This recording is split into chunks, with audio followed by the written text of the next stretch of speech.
సచివాలయంలోని రెండో బ్లాక్‌లో అగ్ని ప్రమాదం జరిగింది. దాదాపుగా ఒక 60కి పైగా బ్యాటరీలైతే తగలబడిపోయినియి. ఆ బ్లాక్‌లోంచి పై బ్లాక్ వరకు గూడా మంటలు వెళ్ళిపోయినియి. ఆ పొగంతా కమ్మేసింది. ఓకే. ఇప్పుడు ఆ ప్రమాదం ఎందుకు జరిగింది? ఎలా జరిగింది? అనే దాని మీదైతే ఎంక్వైరీ జేస్తున్నారు. అయితే ఈ బ్లాక్‌లో చాలా కీలకమైన పేషీలున్నాయి. అంటే కీలకమైన మంత్రులున్నారు. హోమ్ మినిస్టర్ గారి పేషీ అందులోనే ఉంది.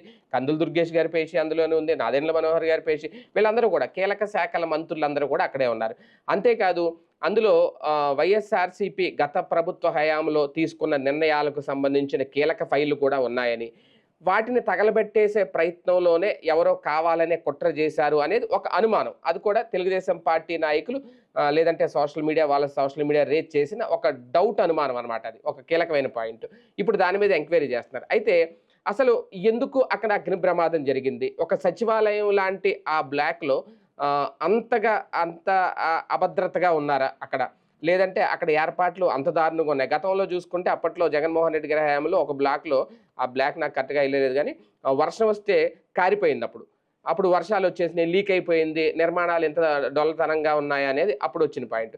ఇప్పుడైతే ఏకంగా బ్యాటరీలో కాలిపోయినాయంట. మొత్తం అది షార్ట్ సర్క్యూట్ జరిగిందా? ఏం జరిగిందనేదైతే లేదంటే కుట్రకోణం ఉందా? ఏంటనేది కారణం అయితే ఇంకా తెలియరాలేదు. అసలు ఎందుకు జరుగుతున్నాయి ఇలాగా? నిజంగా ఇప్పుడు టీడీపీ ప్రభుత్వ హయాంలో ఉండగా కూడా వైసీపీ అక్కడుండి కుట్రలు చేస్తుందా? ఇదే అంశం మీద చర్చించే ప్రయత్నం చేద్దాం. సార్ అసలు అగ్ని ప్రమాదానికి కారణం ఏంటి అనేది ఒక ప్రాథమిక దర్యాప్తు ఏమన్నా ఒక కొలిక్కి ఏమన్నా వచ్చారా? మొదటి కారణం ఏమన్నా చెప్పారా అసలు? పని లేనోడు పెళ్లి తల కొరికాడను సామెత ఉంది. అట్లుంది, అంతకు మించి ఏం లేదు ఇందులో. ఏదో దాన్ని ఏమంటారు, కోడిగుడ్డు మీద ఏకలు ఎత్తుక్కోవడం తప్పించి ఏం లేదు. దానికి ఏదో పెద్ద కుట్రలు. ఎండాకాలంలో వస్తే మన ఇళ్లల్లో బ్యాటరీలు ఉన్నాయి అనుకోండి, హీట్ ఎక్కిపోతూ ఉంటాయి. ఇన్వర్టర్ బ్యాటరీలు ఇవి కూలింగ్ ఉంటే ఇంట్లో ఏసీ ఆన్లో ఉంటే కనుక పెద్ద ప్రాబ్లం ఉండదు. లేకపోతే కంప్లీట్గా తలుపులన్నీ వేసేసిపోయి నిదానంగా హీట్ ఎక్కుతుంటే ఒక్కోసారి బరస్ట్ అయినా ఆశ్చర్యపోనక్కర్లేదు. దానికి పక్కింటోడు కుట్ర ఎదురింటోడు కుట్ర అంటే ఎట్టుంటుంది బేసిక్గా. మనకి ఈవెన్ ఫ్లక్చుయేషన్స్ ఎన్నోసార్లు వస్తాయి. మీరు ఈ టైంలో ట్రాన్స్ఫార్మర్లు కాలిపోవడం, వైర్లు తగలబడిపోవడం చాలాసార్లు జరుగుతుంటాయి. బేసిక్గా అక్కడ అన్ని బ్యాటరీలు ఒక చోట పెట్టున్నాం అంటే ఎల్లొల్లు అంటే ఓకే సార్, మీరన్నట్టు మనం లైట్ తీసుకోవచ్చు. కానీ ఇప్పుడు ఇక్కడ సచివాలయం లాంటి ఒక టెక్నికల్ విభాగం ఉంటుంది, పెద్ద పెద్ద ఇంజనీర్లు ఉంటారు, వాళ్ళకి అవగాహన ఉంటుంది, ఎండాకాలం ఎలాంటి జాగ్రత్తలు తీసుకోవాలి ఏంటి అనేది. 60 బ్యాటరీలు కాలిపోవడం అంటే పోనీ అక్కడ నిర్లక్ష్యం కూడా కనిపిస్తుందేమో. ఆ కోణంలో నిర్లక్ష్యం చూడొచ్చు. అదేది పొద్దున పూట్లు అయితే కనుక ఖచ్చితంగా ఉంటుంది. రాత్రి పూట్లు అంటే దానికి ఒక సరైన సిస్టమ్ వాళ్ళు పెట్టుకోలేదనేది అర్థమవుతుంది అందులో. దాన్ని మనం అనొచ్చు, నిర్లక్ష్యం అనొచ్చు. దాంట్లో అసలు అంత ఇర్రెగ్యులర్గా ఎట్లా పెడతారు, ఒకే చోట ఒకే పద్ధతులు ఎట్లా పెడతారు, ఒకదానికి గ్యాప్ ఉండాలా, ప్లస్ అక్కడ కూల్గా ఉండేటట్టు ఉండాలి, దానికి ఏసీ ఉండాలి, బ్యాటరీలు ఉండే చోట ఏసీ ఉండాలి పూర్తిగా. అది రాత్రి పగలు రన్ అవుతూ ఉండాలి. మేబీ నేను అనుకోవడం ఏంటంటే సచివాలయం రన్నింగ్లో ఉన్నంతసేపు సాయంత్రం 6 దాకానో 7 దాకానో ఉంటారు వీళ్ళందరూ. వెళ్ళిపోయాక టోటల్ బ్లాక్స్ వైడ్గా పవర్ ఆఫ్ చేస్తారు అనుకుంటున్నాను నేను అనుకోవడం. బ్లాక్స్ వైడ్గా పవర్ ఆఫ్ చేసేస్తారు. అప్పుడు ఆటోమేటిక్గా దీనికి కూడా ఆఫ్ అయ్యి ఉంటుంది. ఆఫ్ అయినప్పుడు కొంచెం ఇదేంటి ఓవర్ యూసేజ్ కదా పవరు. ఇప్పుడు సచివాలయం లోపల కార్యాలయాల్లో కరెంట్ కూడా కొన్ని దాన్ని ఏమంటారు, మన క్యారిడార్లో లైట్లు అవి ఉంటాయి. ప్లస్ బయట అక్కడ పార్క్ లాగా ఉంటుంది సచివాలయం బయట, దానికి లైటింగ్ అవన్నీ రన్నింగ్లోనే ఉంటాయి. వాటికి వాడుతూ ఉండటం వల్ల బ్యాటరీ హీట్ నడుస్తుంది. దానికి అక్కడ ఈ కూలింగ్ లేకపోవడం వల్ల ఏదన్నా అయ్యి ఉండాలి. టెక్నికల్ వాళ్ళు వెంటనే చెప్పేయగలరు దాని మీద. కాకపోతే ఏంటంటే అక్కడ ప్రమాదం జరిగితే ఇమ్మీడియట్గా ఆర్పే మెకానిజం ఉంది కాబట్టి ఆర్పేశారు వాళ్ళు. అదేం భారీగా ఏం రాలేదు కాబట్టి సచివాలయం కాబట్టినే స్టాఫ్ అక్కడ ఉన్నారు, ఫైర్ డిపార్ట్మెంట్ వాళ్ళు వెంటనే ఆపేశారు. పెద్ద దాన్ని చుట్టనీయలేదు అక్కడ. ఇప్పుడు దాన్ని బట్టి టెక్నికల్గా భవిష్యత్తులో ఏం నిర్ణయాలు తీసుకోవాలి. మేబీ బ్యాటరీలు కూడా ఎవరికో ఆర్డర్ ఇచ్చి ఉంటారు కదా, వాడు అందులో క్వాలిటీ లేని బ్యాటరీలు అయ్యి ఉండొచ్చు. అది కూడా ఉండొచ్చును కదా. బ్యాటరీలో క్వాలిటీ లేకపోయి ఉండొచ్చు, బ్యాటరీలో ఏమైనా లీక్ అయ్యి ఉండొచ్చు, ఆ లీక్ కావడం వల్ల జరిగి ఉండొచ్చు. కాబట్టి అట్లాంటిది ఏదో ఎంక్వైరీ చేయాలి. దాని వెనకాల ఏదో పెద్ద కుట్ర ఉంటుందని నేనైతే అనుకోను. ఎందుకంటే పోనీ జగన్ ప్రభుత్వం దిగిపోయే టైంలో జరిగింది అనుకోండి, ఇదే ముక్క మాట్లాడతారు. అప్పుడు ఏదో కాగితాలు తగలబెడితే కూడా దాన్ని పెద్ద రచ్చరచ్చ చేసేసారు 3-4 చోట్ల. ఆ ప్రభుత్వ కార్యాలయంలో ఈ ప్రభుత్వ కార్యాలయంలో అని చెప్పేసి మీరు గుర్తు తెచ్చుకుంటే ఆ రోజున మొన్న మదనపల్లి ఫైల్స్ దాకా లేదంటే మొన్న నెల్లూరు లేదు, ఏం లేదు. ప్రతిరోజు ఒక ఊహని సృష్టించడం పెద్ద కష్టం కాదండి. దాని వెనకాల ఒకడి మీద ఒక ఆరోపణ చేసేసి వాడి మీద అనుమానం సృష్టించడం చాలా సులువు. అది పోగొట్టుకుంటే బట్ట కాల్చి మీదేసి నువ్వు దుడుచుకోపోరా అని చెప్పడం, అది వీళ్ళకి బాగా అలవాటు. కానీ వీళ్ళ దగ్గరకు వచ్చేటప్పుడు మళ్ళీ రివర్స్లో ఫీల్ అవుతారు. బేసిక్గా అక్కడ ఉన్న పాయింట్ ఏంటి, నేనైతే చెప్తున్నాను కదా, అది కుట్ర కాదని అంటున్నాను నేను, సహజ సిద్ధంగా జరిగింది. అదే వాళ్ళైతే కుట్ర అంటారు. అది అందులో సచివాలయంలో ఏం తగలబెట్టాలి ఇప్పుడు, దాంట్లో ఏముండి సస్తే కనుక తగలబెట్టడానికి. ముందు టీడీపీ నాయకులు అదే అంటే బాబు గారు కూడా అలాంటి ప్రచారం చేయొద్దు, వివరణ ఏదో వచ్చే వరకు, నివేదిక వచ్చే వరకు అన్నారు. బాబు గారిని ఇబ్బంది పెడుతోంది సొంత సోషల్ మీడియా. వాళ్ళే ఏదో ఊహించేసేస్తున్నారు. ఇంకోటి ఏంటి, పెద్దానికి వైసీపీతో లింక్ పెడదామని చూసుకుని వాళ్ళ ప్రభుత్వాన్ని వాళ్ళు నాశనం చేసుకుంటున్నారు. వాళ్ళ ప్రభుత్వానికి సంబంధించి అంటే వాళ్ళ అనుకూల ప్రభుత్వం మీద వాళ్ళు అనవసరమైనటువంటి ప్రెషర్ చేస్తున్నారు. ఆఫీసర్ల ఇష్యూలో కానీ ఇది ఎట్లా ఉందంటే, పాతకాలంలో రౌడీయిజం ఫ్యాక్షనిజం ఉన్న టైంలో నువ్వెందుకు మర్డర్ చేయవన్నాన్ని, అక్కడ అట్ట తిరుగుతుంటే నువ్వు ఎడ దర్జాగా తిరగనిస్తావని అని వీళ్ళు మాట్లాడుతుంటారు పక్కన ఉన్న అనుచరులు.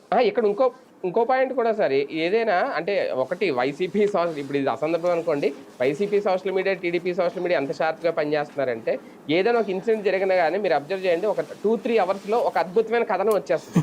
ఇది కూడా అంతే. నేను చదివినప్పుడు నిన్న రాగానే ఒక పోస్ట్ చూశాను, ఇందులో ఇన్స్టాలో ఒక పోస్ట్ వచ్చిందనమాట. కీలకమైన ఫైల్స్ అన్ని ఆఫీసీలోనే ఉన్నాయి, ఎప్పటి నుంచో దాన్ని తగలబెట్టాలనుకుంటున్నారు వైసీపీ నేతలు, ఇమీడియట్గా కుట్ర పన్నారు, దాని ద్వారా ఇంతే అంటే ఇష్టం వచ్చినట్టు వచ్చేసింది అనమాట. నిజం అనుకుంటారు చాలా మంది. దాన్ని కంట్రోల్ చేసే ప్రయత్నం బాబు గారు చేశారంట. కానీ ఏమో కుట్ర జరిగిందేమో, నిజంగా ఇవన్నీ ఆలోచించారు కదా, అక్కడ ఎంత టెంపరేచర్ ఉంది ఏంటి ఇవన్నీ. అది కానీ వైసీపీ మీద బురజల్లే ప్రయత్నమో లేదంటే ఏదో ఒకటి ఇమీడియట్గా అయితే చాలా యాక్టివ్గా అయితే ఉంది టీడీపీ సోషల్ మీడియా అయితే. అంటే రివర్స్ అనుకోవాలి. మామూలుగా వైసీపీ సోషల్ మీడియా యాక్టివ్గా ఉండుంటే వాళ్ళు అల్లాలి, అది పవన్ కళ్యాణ్ పేషీ కదా, ఈ మధ్యన సోన్స్ ఏదో తీసుకున్నాడంట, అందుకని చెప్పి అది తెలిస్తే ఏం తగలబెట్టాడంట, కందులు దుర్గేష్ అంట, అందులో ఫైనాన్స్ డిపార్ట్మెంట్ కేశవ్ కూడా ఉన్నాడు కదా, ఆ లోన్లకు సంబంధించిన ఇష్యూస్ అవన్నీ బయటపడిపోతాయని తగలబెట్టాడని వీళ్ళు ప్రచారం చేయాలి. వీళ్ళకి అంత నాలెడ్జ్ ఉన్న వాళ్ళు లేరు అనుకుంటే వెళ్ళిపోయినట్టున్నారు. వీళ్ళ దగ్గర ఎంతవరకు ఉండేవాళ్ళు అట్లాంటి వాళ్ళు, ఇప్పుడు వెళ్ళిపోయినట్టున్నారు. అందుకని వీళ్ళకి ఇప్పుడు అధికారంలో ఉన్నారు కాబట్టి వీళ్ళకి వచ్చినట్టున్నారు అట్లాంటి వాళ్ళు. ఇలాంటి ఒక నేరేటివ్ థింకింగ్ క్రియేట్ చేయడం. ఇప్పుడు ఏం లేదు, వార్తగా ఇవ్వడం, పత్రికలు చచ్చిపోయినాయి. ఇప్పుడు ఏమైందంటే, ఇదివరకటి రోజుల్లో నాకు అదే నవ్వు వస్తుంటుంది అనమాట. పేపర్లో టీవీల్లో వార్తలు చూసి బయట మాట్లాడుకునేవాళ్ళు. ఇప్పుడు బయట మాట్లాడుకునే మాటలు సోషల్ మీడియాలో పోస్ట్ అవుతాయి. సోషల్ మీడియాలో పోస్టుల్ని వాట్సాప్లో షేర్ చేస్తారు. వాట్సాప్లో షేర్ అయినటువంటి వాటికి ఒకటే కొంత అల్లి పత్రికలు రాస్తాయి. పత్రికలు రాసిన దాన్ని చూసి టీవీలు బ్రేకింగ్లు వేస్తున్నాయి, దాన్ని చూసి డిబేట్లు చేస్తున్నారు, మళ్ళీ అది చూసి యూట్యూబ్లో వీడియోలు చేస్తున్నారు. ఇలా ఉంది రివర్స్లో. మనం మన అనుభవంతోనో మన అవగాహనతోనో క్రాస్ చెక్ చేసుకోవచ్చు, లేదా దాని అర్థం ఏంటో తెలుసుకోవచ్చు. అక్కడ సచివాలయంలో తగలబడటం అనేటటువంటి కాన్సెప్ట్కి వచ్చేటప్పటికి, మామూలుగా అయితే పేషీలో ప్రమాదం సంభవించింది అనుకోండి, నేను ఒప్పుకుంటా, ఏదో సంథింగ్ చేశారు. బ్యాటరీల దగ్గర దాంతో కుట్ర జరుగుతుందని నేను అనుకోను. బ్యాటరీలు అనేటటువంటి సహసిద్ధంగా తగలబడిన సందర్భాలు ఎన్నో చూసాం. మన ఇళ్ళ దగ్గర తగలబడినటువంటి ఎన్నిసార్లు చూడలేదు, ఆఫీసుల దగ్గర కానీ అట్లాంటివి. వాటి మనకు అనుభవం ఉంది కాబట్టి మనం మాట్లాడతాం దాంట్లో. ఈ అనుభవం లేనోడు ఏదో ఒక కాలక్షేపం కావాలి ఇవాళ అన్నటువంటి వాడు అది మాట్లాడుతూ ఉంటాడు. స్వయంగా చంద్రబాబు గారు, నాకు అదే నేను ఆశ్చర్యం వేసింది, ఏ తొక్కలో ఒక ఫైర్ యాక్సిడెంట్, అది కూడా బ్యాటరీల రూమ్లో తగలబడిన దానికి హోంమంత్రి, ముఖ్యమంత్రి, చీఫ్ సెక్రటరీ, డీజీపీ వెళ్ళి చూడడం ఏంది? వీళ్ళు ఖాళీగా ఉన్నారా లేకపోతే ఏంటంటే, ఇప్పుడు మీరు చెప్పాక నాకు అర్థమైంది సోషల్ మీడియాలో ఎట్టాగా వచ్చిందని. నాకేం సోషల్ మీడియాలో తక్కువ వాళ్ళు అవుతున్నట్టు వాళ్ళు తెలియలే. అదే లేదు, వెంటనే 2 అవర్స్కి వచ్చింది. నిన్న పొద్దున్నే వచ్చింది అది, నిన్న రాగానే. నిన్న మనం డిబేట్ పెట్టలేదు కదా, కుదరలేదు. అంటే ఓకే అన్ని కోణాల్లోనూ దీనికి సంబంధించి విచారణ చేయాలనుకోవడం ఒక ఎత్తు అయితే, ఫైర్ ఆడిట్ చేయిస్తారు దీని మీద అని కూడా అనిత్ గారు చెప్పారు. ఎట్లా ఫైర్ అంటే ఆడిట్ ఫైర్ అంటే ఆడిట్ ఏముందండి, అగ్ని ప్రమాదం సంభవించినప్పుడు ఎంత వేగంగా స్పందించారు, దానికి ఏదో విచిత్రమైన పదాలు అయ్యి అంత మించి ఏం లేదు. అవును దాని మీద రిపోర్ట్ ఇవ్వండి అంటాం కరెక్ట్గా చెప్పాలంటే. దాంట్లో అవును ఏ అవును టెక్నికల్ వాళ్ళు చెప్తారు, ఇదిగో సోత కాలడం మూలంగా ఇట్ట జరిగింది అని చెప్పేసి. అది ఎందుకు జరిగింది, అవును దానికి ఎంత అవును ఖర్చు పెట్టుకున్నారు బ్యాటరీలు అయ్యి. ఒకవేళ ఇప్పుడు వీళ్ళని మానసికంగా సంతృప్తి పరచాలంటే అది వైఎస్ఆర్ కాంగ్రెస్ పార్టీ గవర్నమెంట్ ఉన్నప్పుడు 10 బ్యాటరీలు కొన్నారు, ఆ 10 బ్యాటరీలు ఇప్పుడు ఎట్లా లీక్ అయినాయి అని ఏమన్నా రేపు పొద్దున ఇంకొక కథ ఏమన్నా రాస్తారేమో తెలియదు. కానీ ఇదంతా టీడీపీ హయాంలో కదా సార్ జరిగింది తగలబడింది ఇప్పుడు, ఇదంతా. కొన్నది బ్యాటరీలు అప్పుడు అని చెప్పచ్చు. కాదు కాదు కొన్నది అప్పుడు కదా, అవును, తర్వాత మధ్యలో 2014 టైంలో కదా. మెయింటెనెన్స్ కోసం మారుస్తుంటారు కదా బ్యాటరీలు. టీడీపీ హయాంలో బ్యాటరీలు చాలకపోతే మళ్ళీ కొత్తవి కొన్నారు వైసీపీ హయాంలో. ఆ కొన్నప్పుడు అవి కాస్త ఇప్పుడు ఇట్లా లీక్ అయినాయి అని రాయొచ్చు రేపు పొద్దున. ఏముంది, లేదంటే తాత్కాలిక నిర్మాణాల్లో అన్ని ఎలా తాత్కాలికంగానే ఉంటాయేమో, లేదంటే కాంపోనెంట్స్ బేసిక్గా ఒకటి నేను అనుకోవడం అయితే ఎండాకాలం ఇంపాక్ట్ ఉంటుంది, కూలింగ్ రాత్రి పూటలో క్లోజ్ అయ్యి ఉంటుంది అనుకుంటా. కూలింగ్ ఉంటే తగలబడి ఉండేది కాదు బేసిక్గా నేను అనుకోవడం అయితే. కాకపోతే ఏంటంటే ఇటువంటి వాటికి మెయింటెనెన్స్ ఉంటుంది సార్. ఇప్పుడు మామూలుగా మనం పనిచేసే మీడియా కంపెనీల్లోనే ఒక టెక్నికల్ విభాగం ఉంటుంది, ఒక కార్ రూమ్ ఉంటుంది, దానికి కొంతమంది టెక్నీషియన్స్ మెయింటెనెన్స్ ఎప్పుడు చూసుకుంటూ ఉంటారు కదా. ఇక్కడ ఇంత పెద్ద సచివాలయం మనకి ఉంది. మన మార్కెట్లోనైనా తగలబడిన సందర్భాలు ఉన్నాయి. మెయింటెనెన్స్ ఉంటే ఏమవుతుంది, ఆ కన్సర్న్ కంపెనీ వాడు మళ్ళీ కట్టించి కొత్తది తెచ్చి పెడతాడు, గ్యారంటీ ఉంటుంది. ఇదైనా అంతే, అంత మించి వేయలేదు. మనకైనా మన ఆఫీసులో తగలబడలేదా, అవన్నీ ఉన్నా కూడా అదే అదే తగలబడుతుంటాయి, జరుగుతుంటాయి. అవి టెక్నికల్ ఎర్రర్లే ఉంటుంటాయి సహజంగా. టెక్నాలజికల్ ఇష్యూస్లో ఎవడేం చేయలేడు. ఉన్నట్టుండి కరెంట్ దాంట్లో నుంచి సాచెట్లో నుంచి మంటలు వస్తాయి, ఎవడని చెప్తాం దాంట్లో నుంచి. ఎర్త్ సరిగ్గా ఉండకపోవచ్చు, రకరకాలు వస్తాయి సమస్యలు. ఇంకోటి ఏంటంటే వాళ్ళ రోజున అంత నాలెడ్జబుల్ పీపుల్ లేరు వాటిని మెయింటైన్ చేసేవాళ్ళు. అంటే టెక్నికల్ స్టాండర్డ్స్ తక్కువ ఉంటున్నాయి జనంలో. మీరు చూడండి, ఒక కరెంట్ ఇంట్లో రిపేర్ చేయించుకోండి, మళ్ళీ 4 సార్లు చేయించాల్సి వస్తుంది. ఇప్పుడు నేను ఒక గేజర్ని ఇప్పటికీ 6 నెలల నుంచి 7 సార్లు చేయించా రిపేరు. తీసేసుకు వెళ్ళండిరా పోనీ, నాకు ఇంకోటి ఇవ్వండి అంటే ఇవ్వడం. కొత్తది కొన్నా, కొత్తది కొంటే ఆ గేజరు ఇప్పటికి 3 సార్లు రిపేర్. ఏంది కారణం అంటే చెప్పరు. అట్లాంటి దానివల్ల మంట లేకపోతే దానివల్ల ట్రిప్ అవ్వడం ఈ చూస్తున్నాం. అట్లాగే వేరే వేరే ఒకట్లే అండి. ఇందులో ఏంటంటే 2 పాయింట్స్ సార్ ఫైనల్ గా. నాసిరకం మెటీరియల్స్ వాడేయడం వల్ల ఇలాంటి ప్రమాదాలు జరుగుతున్నాయా, నిర్మాణంలో కూడా ఇంతకుముందు ఆ లీక్లు ఇవన్నీ చూసుకున్నప్పుడు ఇవన్నీ గుర్తొస్తాయి ఇలాంటి టైం జరిగినప్పుడు. అసలు కన్స్ట్రక్షన్లోనే ఏదో హడావుడిగా టెండర్లు పిలిపించి అప్పట్లో బాబు గారు చేసేసారు అనేది ఒకటి, లేదు నిజంగా దీని వెనక కుట్ర మంటలు ఉన్నాయా లేదా అనేది కూడా తేలాలి. క్రిందటిసారి జరిగింది ఏంటంటే 14-19లో జగన్ ప్రతిపక్ష నాయకుడిగా ఉన్నప్పుడు తన ఛాంబర్లోకి నీళ్లు వచ్చి పడ్డాయి.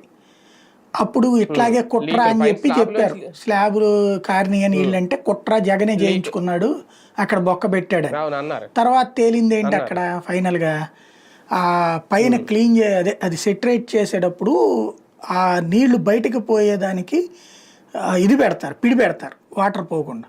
అంటే పైనంతా ఇది చేస్తారు కదా, దాన్ని ఏమంటారు, సిమెంట్తో ప్లాస్టరింగ్ లాగా చేశాక అక్కడ నీళ్లతో ఆరబెడతారు కదా, అలా ఆరబెట్టేటప్పుడు ఒక బెజ్జం పెట్టారు, బెజ్జానికి ఇది పెట్టి ఉంచారు. అది కాస్త ఊడింది అక్కడ, అది లోపలికి నీళ్ళు వచ్చినాయి. దాన్ని ఆ రోజున జగనే చేయించాడని చెప్పి దాని మీద దర్యాప్తు చేసి ఏం తేల్చారు, మరి జగన్ చేయించుంటే అరెస్ట్ చేయాలిగా, వైసీపీ వాళ్ళు చేయించుంటారు, ఓ పెద్ద సినిమా చేశారు. అక్కడ చిలవలు పలవలు చేసి బతకడం అనేటటువంటిది ఇక్కడ మన రాష్ట్రంలో దరిద్రం అండి. చిలవలు పలవలు చేసి చిన్న ఇష్యూస్ని ఏదో జరిగిపోతున్నట్టు డ్రామా చేయించడం, పెద్ద ఇష్యూస్ని చాలా లైట్ తీసుకోవడం మనకు దరిద్రం. అది ఆంధ్రాకి పట్టిన దరిద్రం ఏంటంటే మాట్లాడుకోవడానికి స్పెక్యులేషన్ కోసం ఒకటి సృష్టిస్తారు, అసలు వాస్తవాన్ని మాత్రం చంపేస్తారు అంతే. అదే కదా, ఇందులో కూడా అదే జరుగుతుంది. రైట్, చూద్దాం. మొత్తానికి దీని మీద ఏదో నివేదిక తెప్పించుకుంటా ఉంటున్నారు, అసలు నిజాలు ఏదో బయటకు తీస్తానని అయితే హోంమంత్రి అనిత్ గారు చెప్పారు. కాకపోతే వైసీపీ మీదకి నెట్టే ప్రయత్నం, లేదా ఏదో కుట్ర జరిగింది, కుట్ర మంటలే ఇవి అనే ఒక కోణంలో వెళ్ళే ప్రయత్నం అయితే జరిగింది. కానీ అది మొదట్లోనే ఆపే ప్రయత్నం కూడా బాబు గారు చేశారు. అక్కడ ఆ విషయంలో కూడా మెచ్చుకోవాలి ఒక రకంగా, లేదంటే ఈ పాటికి అది నానా రభస అయ్యి ఉండేది. కానీ ఎందుకు సచివాలయంలో ఇలా జరిగింది, దీని వెనక నిర్లక్ష్యం ఎవరిది అనే కన్సల్ట్ డిపార్ట్మెంట్ మీద ఏమైనా చర్యలు తీసుకుంటే ఈ ఇష్యూ ఎంతటితో క్లోజ్ అవుద్ది, లేదు దీన్ని రాజకీయ కోణంలో చూస్తే ఇంకా రాజకీయ మంటలుగానే ఉంటాయి. చూద్దాం ఏం జరుగుతుంది.